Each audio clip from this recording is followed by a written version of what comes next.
धर्म की, उमापति महादेव की, सियावर रामचंद्र की, पवन सुत हनुमान की, बोलिए श्री सतगुरुदेव भगवान की, बोलिए संत समाज की, सियावर रामचंद्र की, दुर्गा मैया की, हनुमंत हरि की, अपने अपने माता पिता की, ग्राम वासियों की, ग्राम के सभी भक्तों की, सभी माता बहनों की, अपने अपने माता पिता की, बोले सत्य सनातन धर्म की, जय जय श्री राधे श्याम, जय जय श्री राधे श्याम।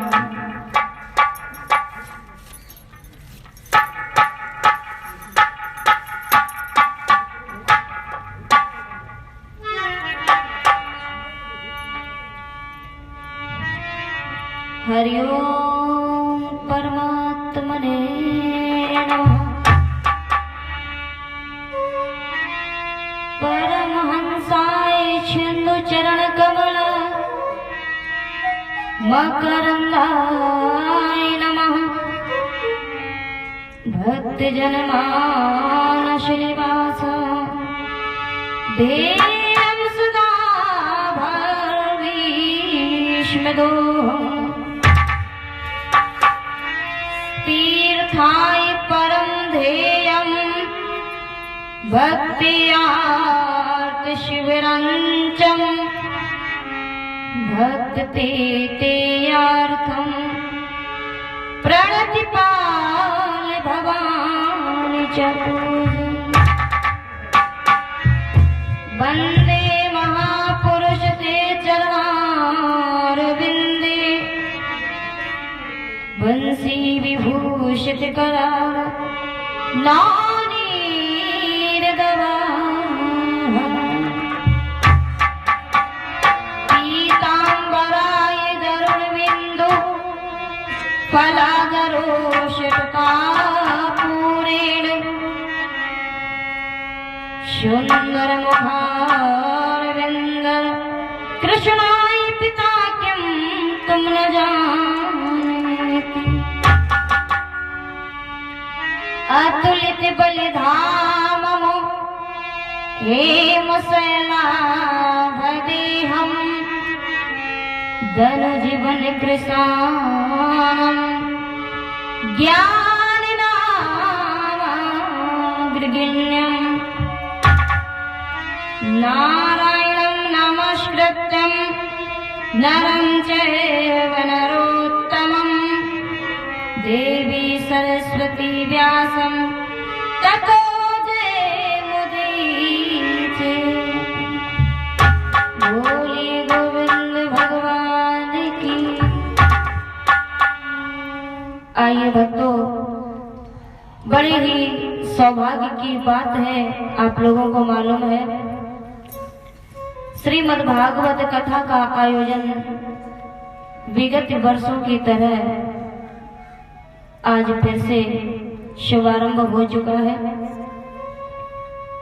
सभी लोगों से हमारा हाथ जोड़ करके, ग्रामवासियों से, क्षेत्रवासियों से, सभी भक्तों से, सभी संतों से हमारा हाथ जोड़ करके अनुरोध है कि सभी लोग अपने अपने गृह कार्य को समाप्त करके श्रीमद् भागवत कथा में आने की कृपा करें और कथा को सुन करके अपने जीवन को कृतार्थ बनाएं। क्योंकि जब जानते हैं आप लोग, जिस गांव में जब भागवत का कार्यक्रम होता है, जिस समय बाजा बजने लगता है ना, तो हम लोगों के मन में एकदम भगवान कृष्ण के लिए भक्ति प्रज्वलित होने लगती है। ऐसा लगता है चलो चलो चलो हम भी चलते हैं, ऐसा होने लगता है। तो सभी लोग अपने अपने गृह कार्य को समाप्त करके निर्वृत्त होकर के श्रीमद् भागवत कथा पंडाल में आने की कृपा करें, आपकी महान दया होगी। बोलिए गोविंद भगवान की। आइए अपने मन वाणी अंतःकरण को एकाग्र करके भगवान नाम संकीर्तन करते हैं। और जब तक मन निर्मल नहीं होता है तब तक कथा में आनंद नहीं आता है। देखिए कथा में आओ तो सब कुछ छोड़ के आओ घर पर। भाई कथा तो मन लगा करके सुननी है तभी तो कल्याण होगा। और जब मन लगा करके कथा नहीं सुनोगे तो कल्याण नहीं होता है। 7 दिन में सुखदेव जी ने परीक्षित जी को मोक्ष दिलाया था।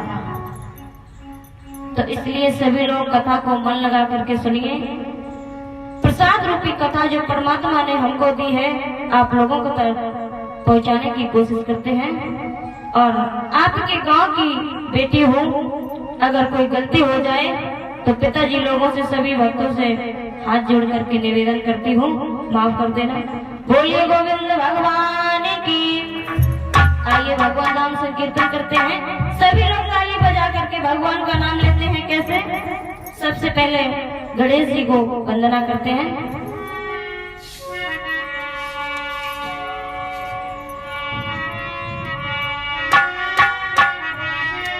गजाननं भूतगणाधिसेवितं कपित्थजम्बूफलचारुभक्षरम् उमासुतं शोकविनाशकारकम् नमामि विघ्नेश्वर पादपङ्कजम्।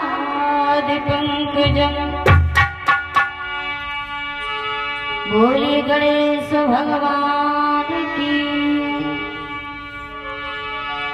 आरि गजराज स्यू दुलारे आरि गजराज स्यू दुलारे पहले तुम्हें बना। ओ गजराज स्यू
आइए भक्तों, सभी लोग अपने अंतःकरण को निर्मल करके बैठ जाइए, पद्मासन पे लगा करके। कहते हैं श्रीमद् भागवत कथा के आरंभ में महात्मा के प्रथम श्लोक जो बताए हैं सुखदेव जी ने, और जो श्लोक प्रथम श्लोक आया है वो किस प्रकार है आप लोगों को बताते हैं, सुनिए सभी लोग।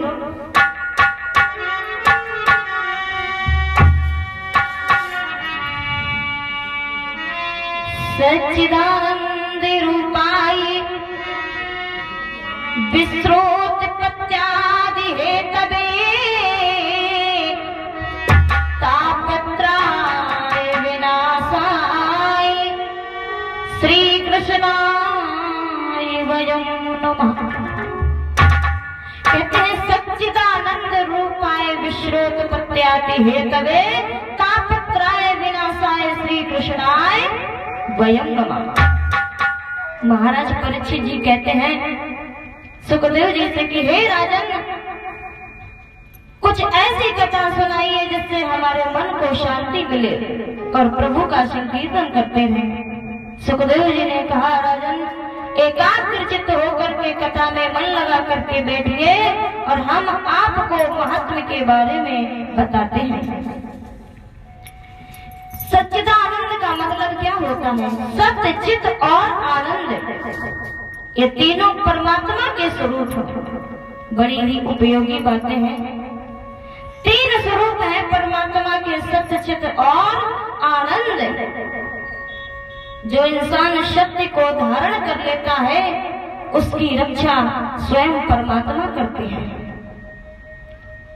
और जो झूठ बोलता है उसकी रक्षा परमात्मा कभी नहीं करते हैं। क्योंकि सत्य कड़वा होता है, इसलिए सत्य से आदमी डरता है, और झूठ बोलना आसान होता है, इसलिए आदमी झूठ बोलता रहता है। तो ये तीनों स्वरूप भगवान के हैं, सत्य, चित्त, आनंद। सत्य का मतलब क्या होता है? सत्य का मतलब होता है जो इंसान सत्य का आभूषण पहन लेता है, परमात्मा उसकी हमेशा सुरक्षा करते हैं। और चित्त माने होता है प्रकाश, जिसको कभी किसी से उधार लेने की जरूरत नहीं पड़ती है। फूलों में सुगंध है तो उस परमात्मा की कृपा से, दीपक में ज्योति जल रही है तो उस परमात्मा की कृपा से, मतलब कभी किसी से उधार लेने की जरूरत नहीं होती है।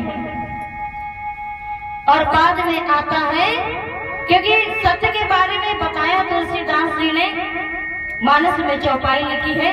क्या लिखी है सुनिए।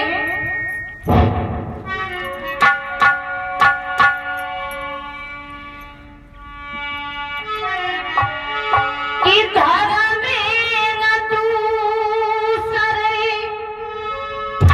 और सत्य समाना,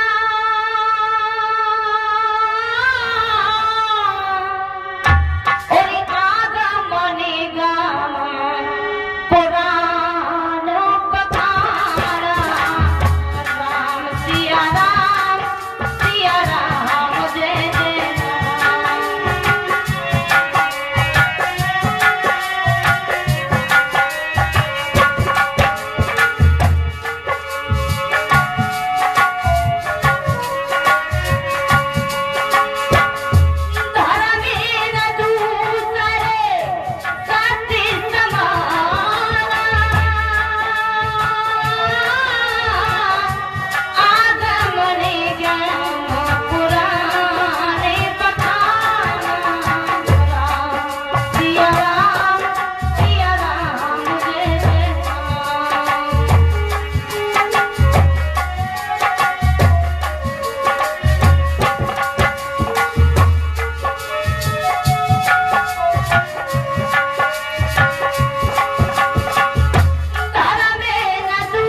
इसलिए हमेशा इंसान को सत्य का आभूषण पहनना चाहिए। और फिर आता है चित्त। कहते हैं पुष्पों में सुगंध है तो परमात्मा की कृपा से है। ये संसार है ना, हम आप है ना, ये अपने आप से नहीं, परमात्मा ने बनाया है। इतनी बड़ी कला किसके अंदर हो सकती है?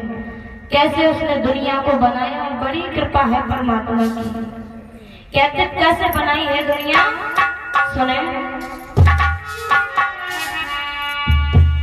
अरे दुनिया बनाना और बना के बसाना, अरे दुनिया बनाना और बना के फिर बसाना, ये उसी का काम है।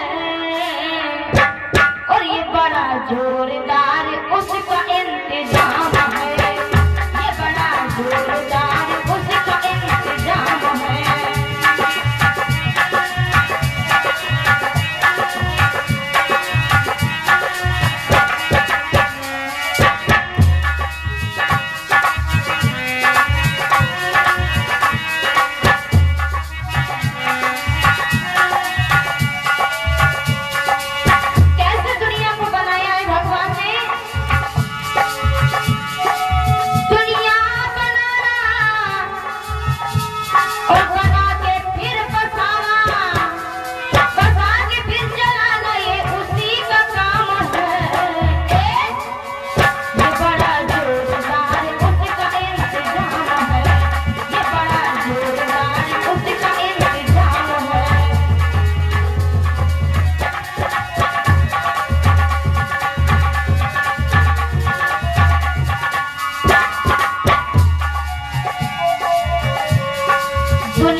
कहते हैं संसार को बनाने वाला कितना विचित्र है, और उसने इस दुनिया को ऐसे बनाया है, देखा होगा ना, सब इंसान एक जैसे नहीं है, सब अलग अलग हैं। बनाए तो एक जैसे हैं, लेकिन सबकी सूरत में कुछ ना कुछ फर्क जरूर है।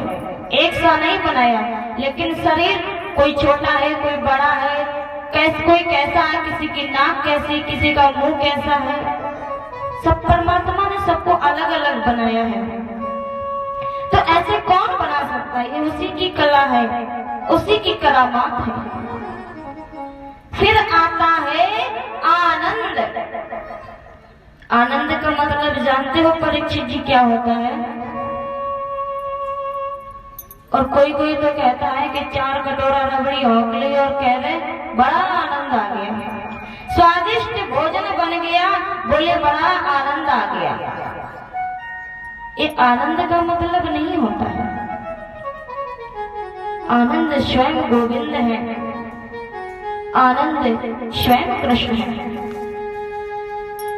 कहते हैं आनंद को, दुनिया की सारी चीजों को उल्ट पलट कर सकते हो, उल्टा कर सकते हो, लेकिन आनंद को कोई कभी बदल नहीं सकता है, क्योंकि आनंद बदलने के लायक ही नहीं है। वो तो स्वयं गोविंद है, परमात्मा है। परमात्मा को कौन बदल सकता है? सारी चीजों को बदल सकते हो। दिन का उल्टा रात्रि होता है, पुण्य का उल्टा पाप होता है, सबको बदल सकते हो। विद्वान का उल्टा मूर्ख होता है, लेकिन आनंद को नहीं बदल सकते। कथा कह रहे थे, एक जगह पर एक सज्जन जी खड़े हो गए, बोले देवी जी हम बदल सकते हैं आनंद को। मैंने कहा बताओ। बोले आनंद का उल्टा होता है निरानंद। मैंने कहा महाराज खड़े रहिए, एक बार निरानंद कह के तो देखिए। कैसा लगता है? निरा आनंद, निरा तो आपने अपनी तरफ से जोड़ दिया और बाद में आनंद तो वैसा का वैसा ही है, उसको आपने कहा बदला। बैठ गए आराम से, क्योंकि भगवान को, आनंद को कोई बदल ही नहीं सकता है। और भागवत में जब 5वें दिन की कथा आती है, भगवान कन्हैया का जब जन्म होता है तो उसमें भी बोलते हैं, क्या बोलते हैं? ऐसा नहीं बोलते हैं कि यशोदा मैया के घर में गोविंद में, ऐसा नहीं बोलते। क्या बोलते हैं? अरे नंद घर आनंद भयो, अरे जय कन्हैया लाल की, और नंद घर आनंद भयो जय कन्हैया लाल की।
बोला गया आनंद, नंद घर आनंद हुए जय कन्हैया लाल की।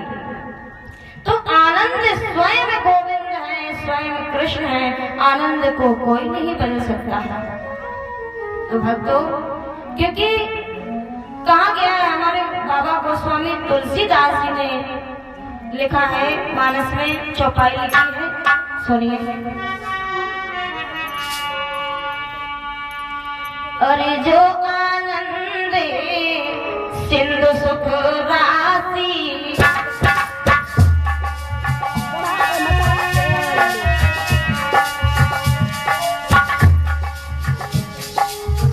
जो आनंद सिंधु सुख राशि, प्रिय करते तेरे लोक सुखासी।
जो आनंद सिंधु सुख राशि, उसे करते त्रिलोक सुपासी।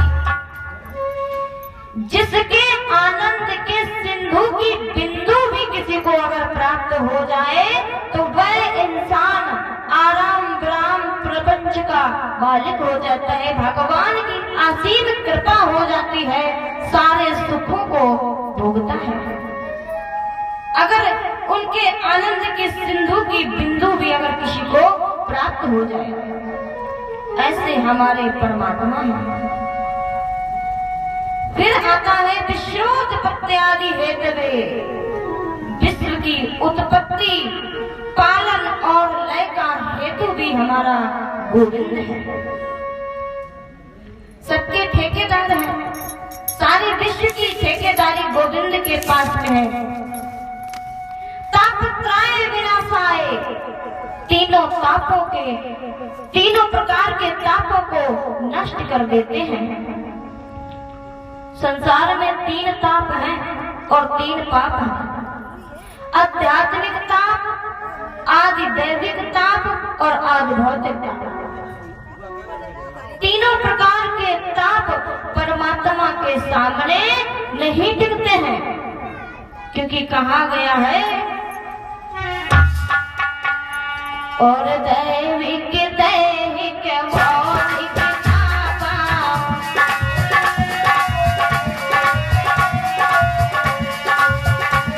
सारे दैविक दैहिक भौतिक तापा, राम राधिका हो नहीं पापा।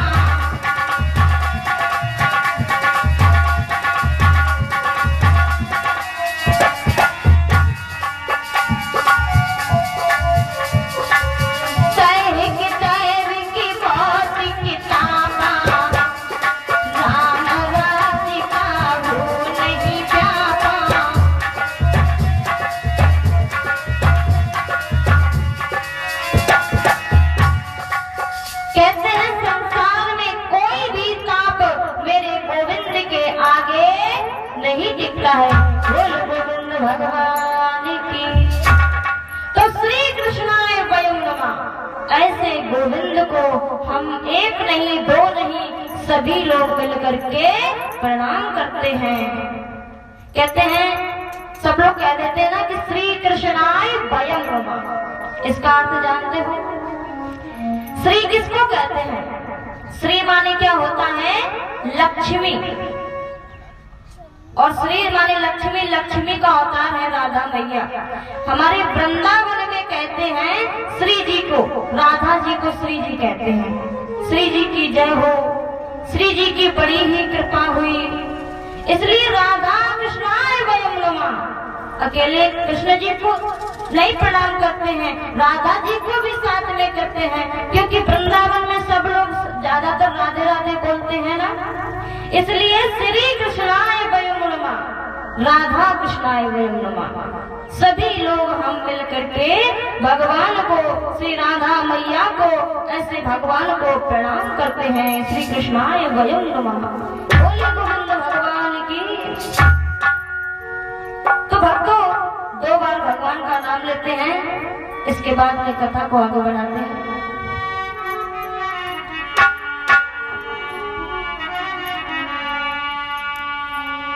और सीताराम सीताराम सभी लोग बोलेंगे, जितने लोग बैठे हैं सभी लोग ताली बजा करके बोलेंगे, क्योंकि जानते हो तालियां बजाने से क्या होता है? इसके 2 मतलब होते हैं, 2 फायदे। एक तो सर्दी पड़ रही तो सर्दी नहीं लगेगी, है ना? ताली बजाओगे तो गर्मी आएगी, और बीमारी नहीं होती है, ब्लड का सर्कुलेशन पर आराम से चलता रहता है, राधे राधे होता रहता है। तो सभी लोग, और तालियां बजाने से भगवान, जब राम नाम की ताली होती है ना, तो सबसे पहले हमारे हनुमान जी प्रसन्न होते हैं, उन पर बहुत कृपा करते हैं। इसलिए जब राम नाम होता है और जब राम नाम की कथा होती है तो हमारे हनुमान जी का झंडा लगाया जाता है, हमारे हनुमान जी कथा को सुनने आते हैं। तो सभी लोग बोलेंगे कैसे?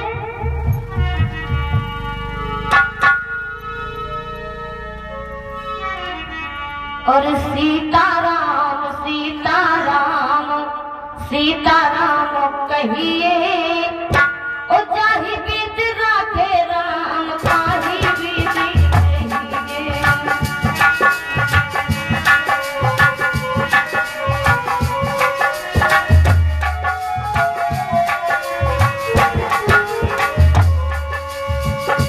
सभी लोग बोलो सीताराम सीताराम सीताराम कहिए, जाहि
भाई कमाओगे नहीं तो खाओगे क्या?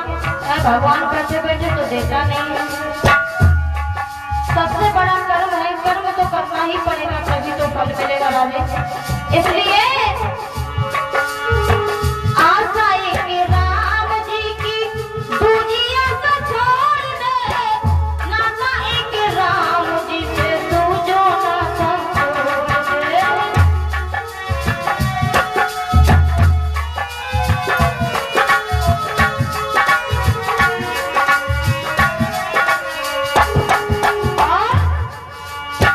विधि को विधान जाने आने लाग कहिए, विधि को विधान जाने आने लाग कहिए, चाहे विध राखे राम चाहे विधि कहिए।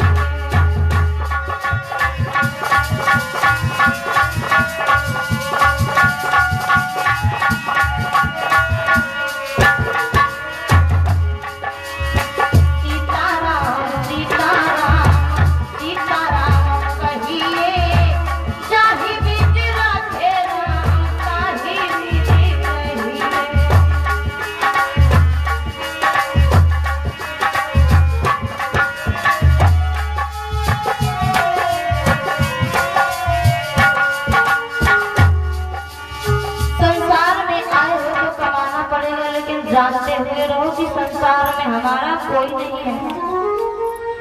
आइए भक्तों प्रसंग पे देखिए, इस ग्रंथ का नाम है श्रीमद् भागवत महापुराण। क्या नाम है? श्रीमद् भागवत महापुराण। कहते हैं जो 17 पुराण हमारे व्यास जी ने लिखे हैं, व्यास जी के द्वारा रचित हैं, उन्हें इतनी गरिमा नहीं दी गई है जो हमारे से एक पुराण को दी गई है, जिसका नाम है श्रीमद् भागवत महापुराण। काफी पुराण हैं, 17 पुराण, जैसे देवी पुराण, गरुड़ पुराण, शिव पुराण इत्यादि। इनको इतनी बड़ी पदवी नहीं दी गई है जैसे हमारे श्रीमद् भागवत कथा को बहुत बड़ी पदवी दी गई है। क्यों?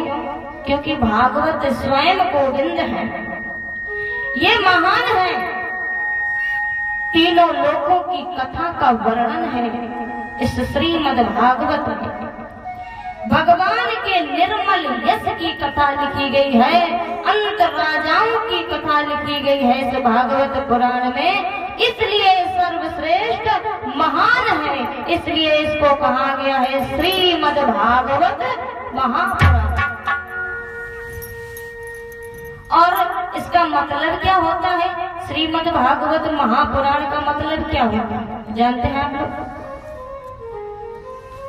श्री माने होती है लक्ष्मी, श्री माने लक्ष्मी होती है, मद माने होता है अहंकार।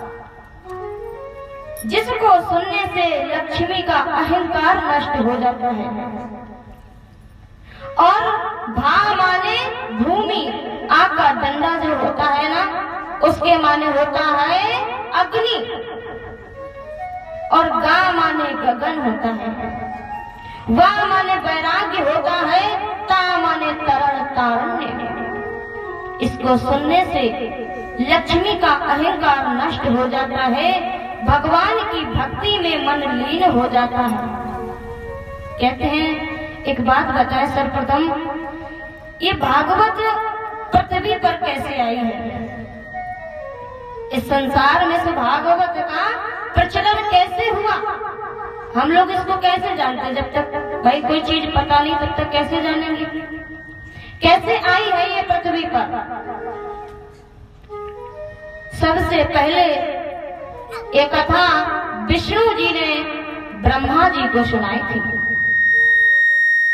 सबसे पहले ये कथा विष्णु जी ने ब्रह्मा जी को सुनाई थी, और ब्रह्मा जी ने सुनाई थी नारद जी को, और नारद जी ने सुनाई थी व्यास जी गोकर्ण को, और ज्ञान भक्ति को सुनाई थी, ज्ञान भक्ति वैराग को सुनाई थी कथा।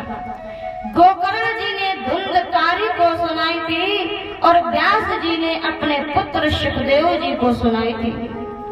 सुखदेव जी ने राजा परीक्षित जी को सुनाई थी। पक्षियों में कागभूषण जी ने गरुड़ जी को कथा सुनाई थी। इस प्रकार ये कथा संसार में प्रचलित हो गई। धीरे धीरे संसार में कथा प्रचलित हो गई और कथा सुनने से मोक्ष मिलता है। राजा परीक्षित जी को 7 दिन में मोक्ष मिला था।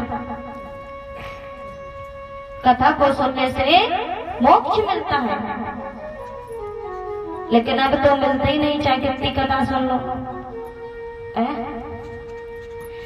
राजा परीक्षित जी को 7 दिन में मोक्ष मिला था, क्योंकि उन्होंने मन लगा करके कथा सुनी थी। और आजकल के श्रोतागण हमारे कैसे हैं? पहली बात तो किसी को टाइम ही नहीं है कथा सुनने का, और टाइम है तो वे कैसे हैं? श्रोता होते हैं 3 प्रकार के, और ये भी बता दें किस किस प्रकार के होते हैं। एक तो होते हैं श्रोता, कथा सुनने आते हैं घर से बड़ी तैयारी के साथ में, और भागवत पंडाल में आए, टेंट की सीलिंग में बैठ गए, उड़ के आराम से सो गए, तो ये तो हो गए श्रोता। दूसरे होते हैं श्रोता। श्रोता जानते हो, जिससे कथा काटा जाता है। आप लोग तो जानते होंगे, हमारे ताऊ जी लोग आते हैं बेचारे आराम से घर से हड़का धपका के भगाएंगे, चलो जाओ कुछ काम नहीं है तो कथा ही सुने आ जाएंगे। आए आराम से तो परेशान करते हैं, चाचा है क्या तरफ दे तरफ, चाचा माचिस ले होगा। ये होते हैं श्रोता, ना कथा सुनते हैं और ना सुनने देते हैं। और तीसरे वाले कौन होते हैं? श्रोता, जिनको बोलते हैं श्रोता। आते हैं और आकर के कथा पंडाल में पद्म आसन में बैठते हैं। पद्म आसन कैसा होता है? पालकी लगा करके बैठा जाता कथा में, और हमारे ताऊ जी जैसे बैठे ना, ऐसे नहीं बैठे। इस आसन को बोलते हैं, जब किसी मृतक के दरवाजे जाया जाता है तब ऐसा आसन बोलते हैं कि ऐसे बैठा जाता है। ताऊ जी अच्छे से बैठ जाओ, पद्म आसन लगा करके। श्रोता जो होते हैं पद्म आसन लगा करके बैठते हैं और मन लगा करके कथा को सुनते हैं, शांति से बैठते हैं। इसलिए कथा को मन लगा करके सुनना चाहिए, और ऐसे हाथ लगा करके तो बिल्कुल नहीं सुनना चाहिए। ऐसे ऐसे नहीं बैठते, थोड़ी पे हाथ लगा करके, ये शोकासन होता है। इसलिए कथा मन लगा करके सुनना चाहिए, तभी कल्याण होता है और तभी कल्याण होगा। बोलिए गोविंद भगवान की। आइए 2 बार प्रभु नाम संकीर्तन करते हैं। इसके बाद में आगे की कथा ज्ञान भक्ति वैराग्य की कथा है, आप लोगों को श्रवण कराते हैं।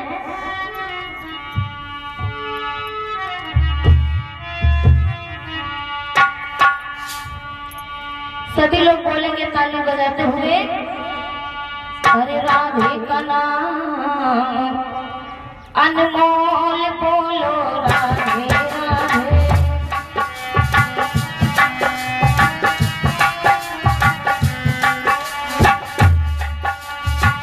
राधे का नाम अनमोल बोलो राधे राधे।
बोल गोविंद भगवान की।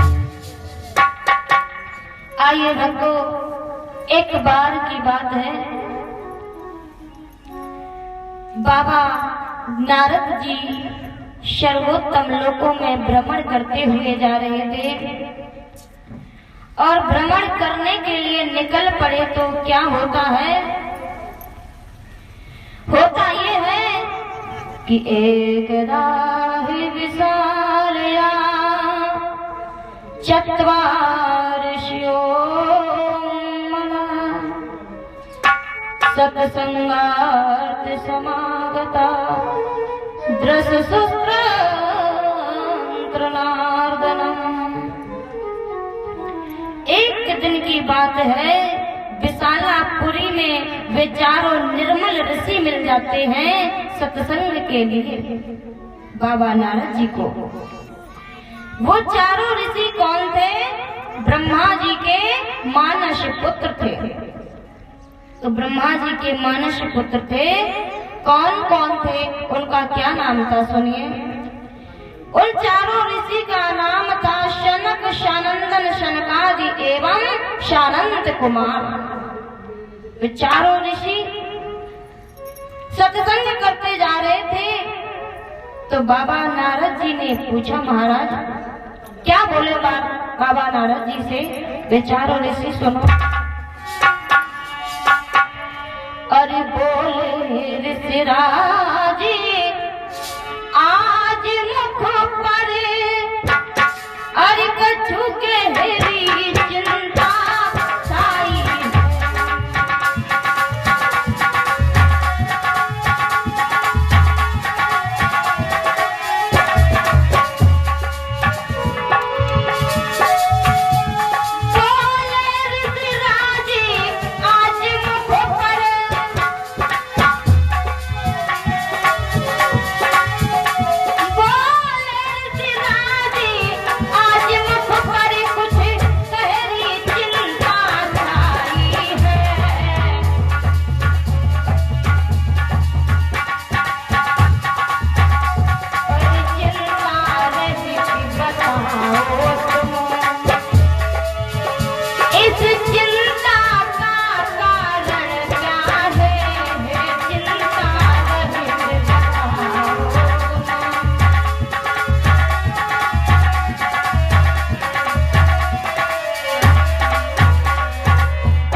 मुखमंडल पर चिंता छाई है, क्या बात है?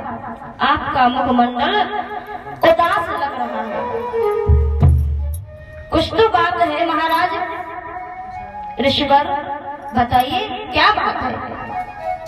आप तो सांसारिक प्रपंच सदा विचरने वाले हो, आपके मुखमंडल पर किस प्रकार की चिंता है बताइए। तो बाबा नारद जी कहने लगे कोई बात नहीं है। और क्या कहने लगे सुनो।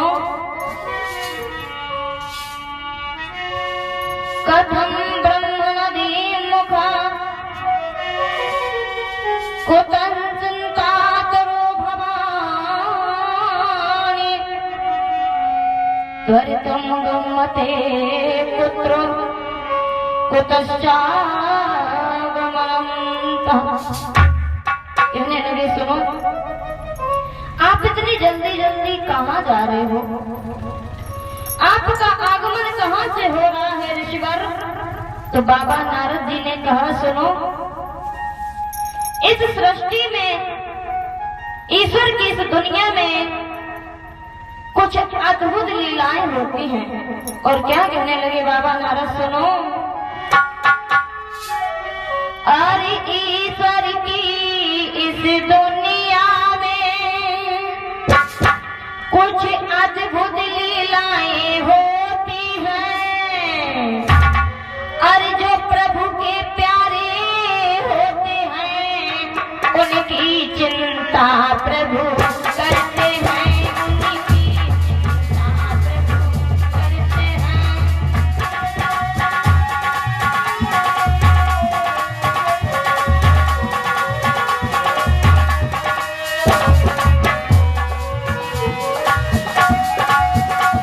अरे ईश्वर की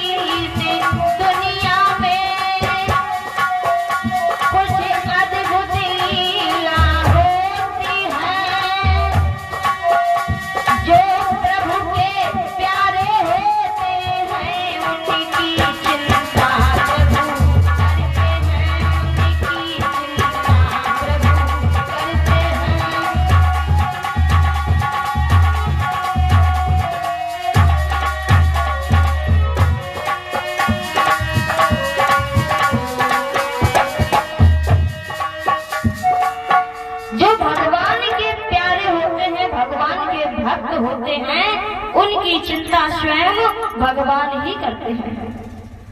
इसलिए मेरी चिंता मेरे भगवान के हाथ पर है। आपको चिंता करने की क्या जरूरत है? शनकादि ने कहा, ऋषिवर चिंता का कारण क्या है? बाबा नारद ने कहा, अगर चिंता का कारण पूछते हो तो सुनो। बाबा नारद जी ने बताया, क्या बताया? अहम तु पृथ्वी जातो यात्वा जात्वा पुण्यकरम प्रयागम चा काशी बरी गोदावरी तथा कुरुक्षेत्रम हरिक्षेत्रम श्रीरंग सेतु बंधनम एवं दिशु तीर्थेषु ब्रह्माणितस्तथा। बाबा नारद जी ने कहा, अगर चिंता की बात है, चिंता का कारण पूछते हो तो सुनो। मैं सर्वोत्तम लोक में घूम करके आया हूँ। पुण्य कर प्रयाग काशी गोदावरी काफी स्थानों में, तमाम स्थानों में घूम करके आया हूँ। सेतु बंधु श्रीरंग कुरुक्षेत्र आदि में घूम करके आया हूँ। भ्रमण करते हुए मुझे कहीं पर शांति नहीं मिली है। कहने लगे, शांति नहीं मिली है। इस पृथ्वी में इस समय अधर्म के सहायक कलयुग ने सारी पृथ्वी को पीड़ित कर रखा है, इसलिए मेरे मन को शांति नहीं है। अब यहाँ पर सत्य और तप, सोच, भीतर बाहर की पवित्रता, दया, शांति कुछ भी नहीं है, इसलिए मेरा मन अशांत हो रहा है। बेचारे जीव अपना पेट पालने में लगे हैं और वे सत्य असत्य अभागी तुलसी आलसी मन बुद्धि के हो गए हैं। बंद बुद्धि के सारे व्यक्ति हो गए हैं, भाग्यहीन उपद्रव ग्रस्त हो गए हैं। भगवान का कोई भजन ही नहीं करता है। साधु संत हैं जो पाखंडी हो गए हैं, देखने में तो वे विरक्त ज्ञानी लगते हैं, किंतु धन आदि से सब तरह से परिग्रह हैं। घर में स्त्रियों का राज्य है, साले सलाहकार है, लोग से कन्या विक्रय करते हैं, पुरुषों में कलह मचा रहता है, सारे धर्म नष्ट हो रहे हैं। बाबा नारद ने कहा, सुनो शनकादि ऋषि क्या बोले हैं।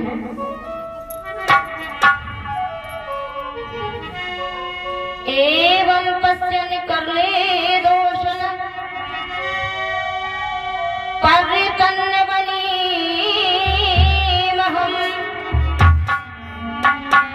यामुनं तटमापन्नो यत्र लीला हरेर्भूत। इस तरह कलयुग के देवता कलयुग के दोष को देखता हुआ मैं इस वृंदावन भूमि में आया हूँ।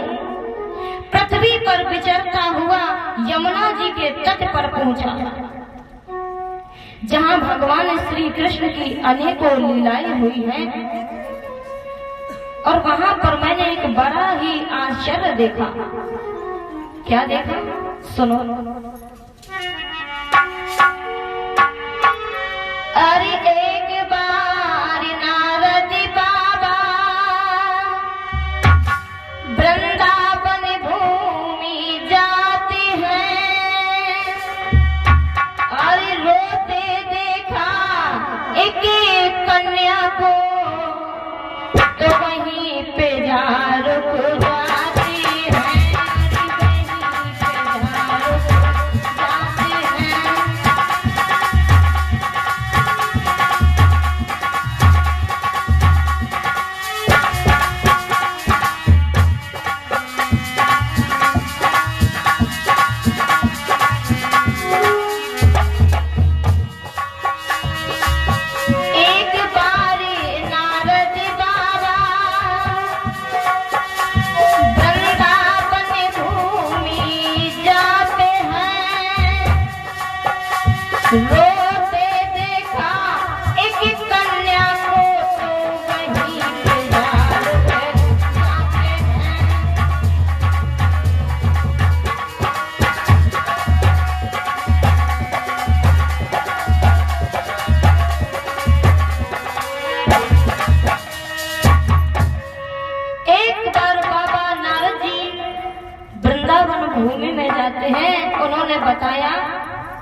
कन्या को देखा। क्या दृश्य देखा है कि कन्या के साथ में एक कन्या नौजवान बैठी है और उसकी दोनों दाएं बाएं जंघे में दो पुरुष वृद्धा आसन में लेटे हुए हैं, व्रत पड़े हुए हैं, यानी मरणासन्न अवस्था में लेटे हुए हैं। बाबा नारद जी ने बताया कि जब मैंने देखा तो वह वृद्ध पुरुष जो थे जोर जोर से सांस लेने लगे, मानो ऐसा लग रहा था कि उनके प्राण अभी निकल रहे हैं। और वो युवती हाथ जोड़ करके भगवान की प्रार्थना कर रही थी और उनकी सेवा कर रही थी, उन्हें चेत कराने की प्रयत्न कर रही थी, उनको होश में लाने का उपाय कर रही थी, लेकिन कुछ नहीं हो रहा था। वह नारी युवती पंखा जल रही थी और अचानक मैं भी वहां पर पहुंच गया तो मैंने उस युवती से पूछा। वो मुझे देख करके खड़ी हो गई और मैंने पूछा कि देवी क्या बात है? तो वो देवी खड़ी हुई और क्या कहने लगी। सबसे पहले उसने क्या किया कि उठ कर देवी ने प्रणाम किया और फिर कहा देव आओ।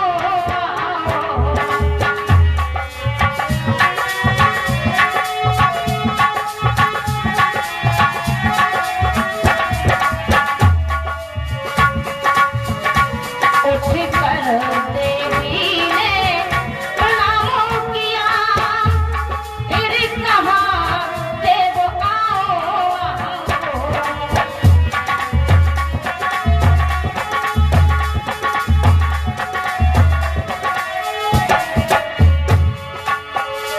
उठ कर देवी ने प्रणाम किया, फिर कहा देव आओ।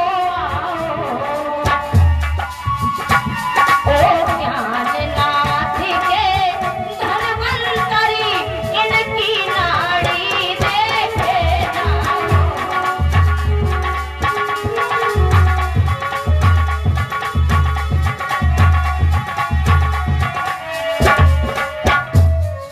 कहने लगी, देवी ने उठ करके प्रणाम किया और कहने लगी प्रभु जी आप कुछ उपाय बताइए। ये ज्ञान वैराग्य हैं, हमारे पुत्र हैं, मरणासन्न अवस्था में पड़े हुए हैं। और कहने लगी देवी, क्या कहने लगी सुनो। भो भो साधोक्षणम् तिष्ठमं चिन्तामपि नाशयम् दर्शनं तव लोकस्य सर्वदाहरं परम्। कहने लगी महाराज सुनो, मैंने सुना है। क्या सुना है? अरे संत हृदय नवनीत समान।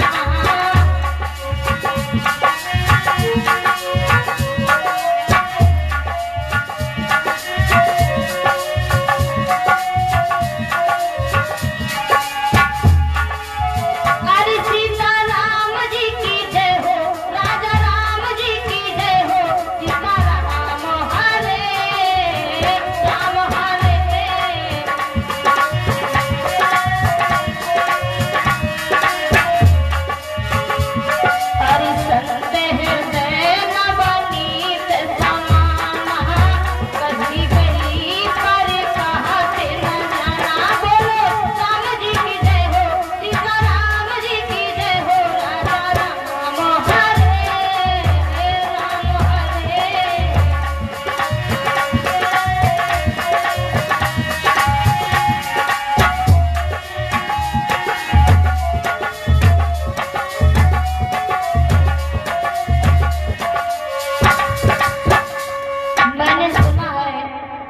महाराज संतों का हृदय नवनीत, नवनीत माने माखन, फिर संतों का हृदय माखन की तरह मुलायम होता है। प्रभु जी, मेरी समस्या का कारण आप बताइए। आप ही हो जो हमारे इन पुत्रों को जवान कर सकते हो, इनको अचेत अवस्था से चेत में कर सकते हो, होश ला सकते हो। इतनी बड़ी, कहते हैं कि संत को सबसे बड़ी उपाधि दी गई है, और उनसे भी बड़े हैं वो संता। संत अलग होते हैं, संता अलग होते हैं।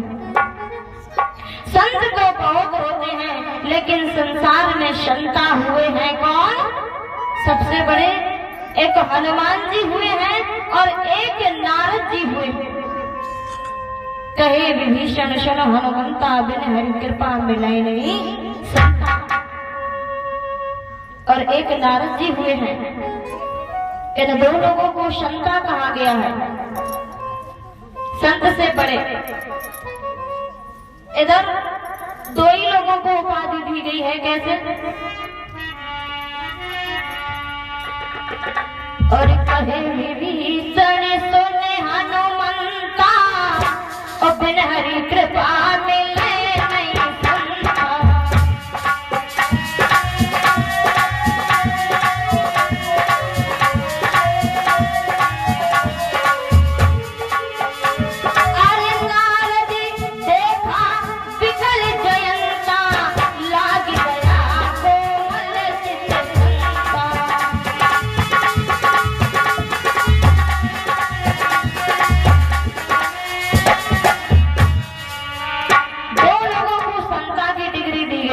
नारद जी बाबा और एक हनुमान जी महाराज की। बोले हनुमान जी महाराज की। देवी कहने लगी, महाराज हमारी समस्या को सॉल्व करो। बाबा, नारद जी का तो नाम ही है नारद। उनका नाम नारद क्यों है जानते हो? नारद, अगर उनसे कुछ कह दिया किसी ने, किसी की बात को नारद करने की आदत, वो सबकी समस्या का हल करते हैं। तो फिर नारद बाबा ने पूछा कि हे देवी, क्या पूछा उन्होंने? कि तुम कौन कहाँ की रहने वाली? हे देवी, और तुम कौन कहाँ की रहने वाली? और बेटी बतला क्या नाम तेरा?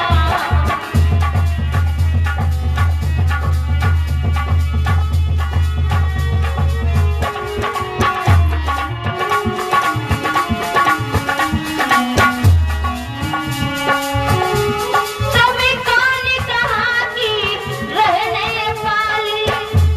बेटी बतला क्या नाम तेरा? इस तट पर बैठी बिचड़ी, अरे बेटी बतला क्या नाम तेरा? इस तट पर बैठी बिचड़ी।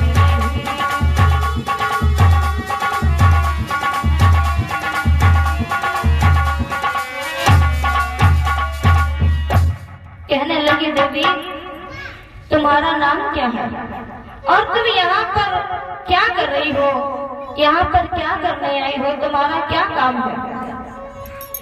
उस देवी ने बताया, सुनो,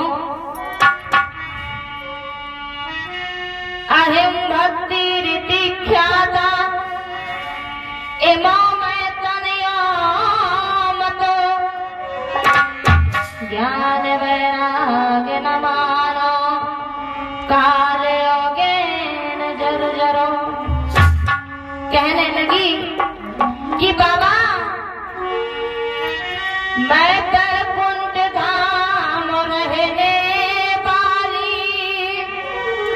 अरे बाबा, भक्ति है नाम मेरा। अरे वैकुंठ धाम रहने वाली, बाबा भक्ति है नाम मेरा। और सब जीवों का उद्धार करना, और बाबा बसे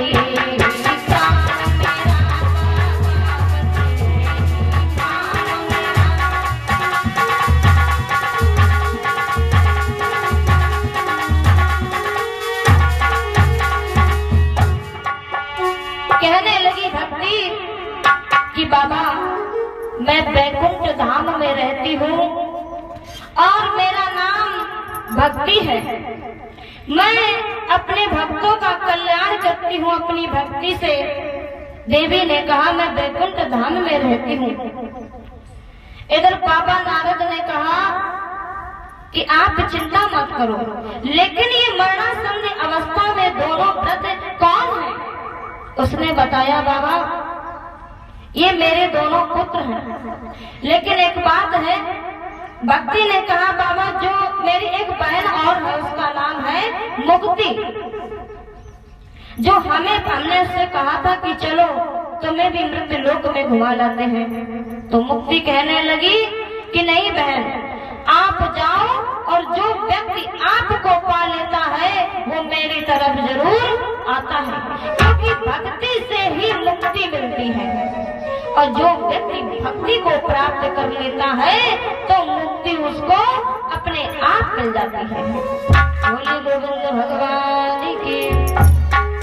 भक्ति मिलती है मैया गंगा के तट पर भजन करने से और मुक्ति मिलती है मैया जमुना के तट पे भजन करने से बैठ कर। इसलिए भक्ति ने अपना परिचय दिया और कहने लगी सुनो बाबा, और मैं द्रविड़ देश में उत्पन्न हुई और कर्नाटक में बड़ी हुई और महाराष्ट्र में सम्मानित, गुजरात में मैं बूढ़ी हो गई।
कर दिया है। बताने लगी बाबा नारद से, जब मैं वृंदावन भूमि में आई हूँ मैं परम सुंदरी रूपवती हो गई और मेरे दोनों पुत्र वृद्धा अवस्था में चले गए। जब वृद्धा अवस्था में चले गए और कहने लगी सुनो महाराज, अरे माँ की जवानी लालों का वृद्धापन, माँ की जवानी लालों का वृद्धापन,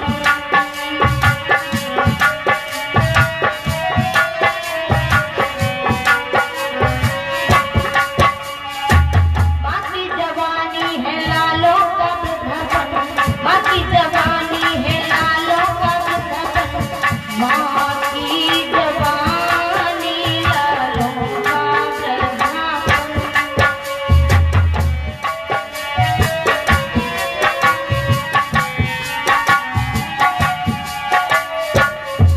कहने लगी महाराज मैं वृंदावन में आकर के रूपवती हो गई और मेरे ये दोनों पुत्र वृद्ध हो गए।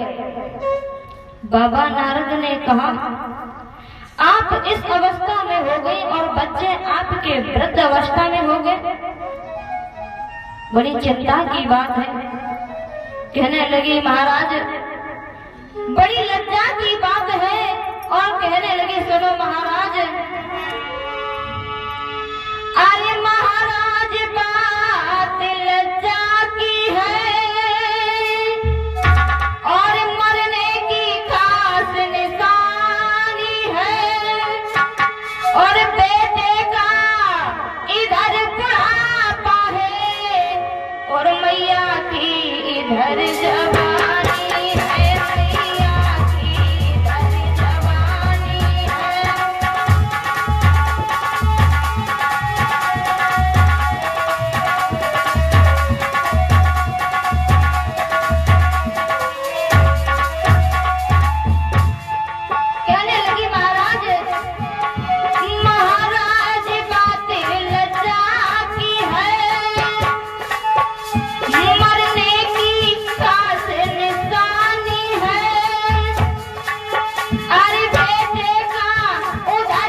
कहने लगे महाराज अब तो बात लज्जा की है, मरने की खास निशानी है। इधर हम 16 वर्ष की कन्या बन गए हैं और हमारे पुत्र इधर वृद्ध हो गए हैं। बाबा नारद जी ने कहा माँ देवी आप चिंता मत करो, हम हैं ही दूसरों की चिंता हरने के लिए, और इसीलिए बाबा नारद जी का नाम नारद पड़ा है। कहने लगे मैं अपनी ज्ञान दृष्टि से तुम्हारे दोनों बेटों को सही कर दूंगा, नवयुवक बना दूंगा, तुम्हारे दुख का कारण देखता हूँ और भगवान तुम्हारा कल्याण अवश्य करेगा।